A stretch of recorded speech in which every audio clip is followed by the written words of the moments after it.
بسم الله الرحمن الرحيم والنجم إذا هوى ما ضل صاحبكم وما غوى وما ينطق عن الهوى إن هو إلا وحي يوحى علمه شديد القوى ذو مرة فاستوى وهو بالأفق الأعلى ثم دنا فتدلى فكان قاب قوسين أو أدنى فأوحى إلى عبده ما أوحى ما كذب الفؤاد ما رأى أفتمارونه على ما يرى ولقد رآه نزلة أخرى عند سدرة المنتهى عندها جنة المأوى إذ يغشى السدرة ما يغشى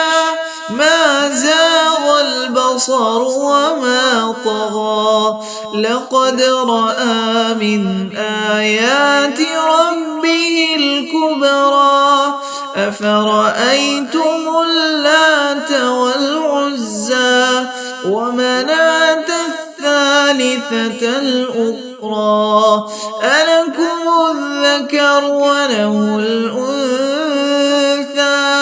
تلك إذا قسمة ضيزى إن هي إلا أسماء سميتموها أنتم وآباؤكم ما أنزل الله بها من سلطان إن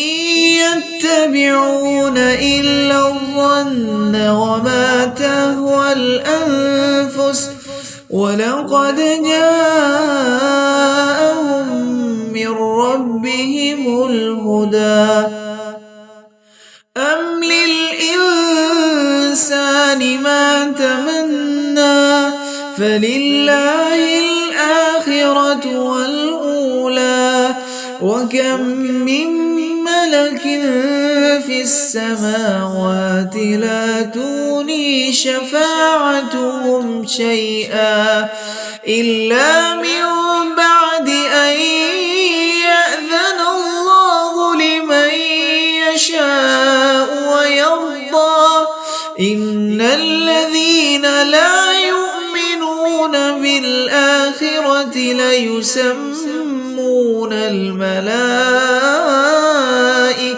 تسمية الأنثى وما لهم به من علم إن يتبعون إلا الظن وإن الظن لا يغني من الحق شيئا فأعرض عمن تولى عن ذكرنا ولم يرد إلا الحياة الدنيا ذلك مبلغهم من العلم إن ربك هو أعلم بمن ضل عن سبيله وهو أعلم بمن اهتدى ولله ما في السماوات وما في الأرض ليجزي الذين أساءوا بما عملوا ويجزي الذين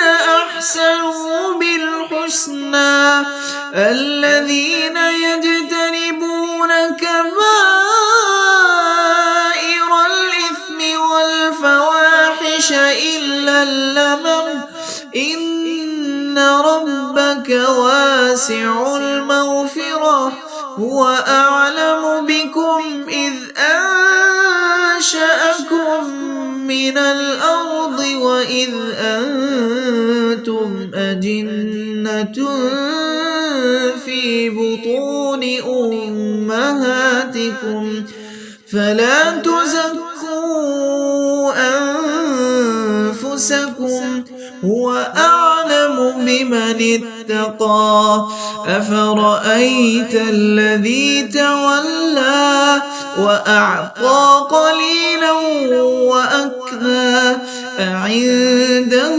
علم الغيب فهو يرى أم لم ينبأ بما في صحف موسى وإبراهيم الذي وفى ألا تزر وازرة وزر أخرى وأن ليس للإنسان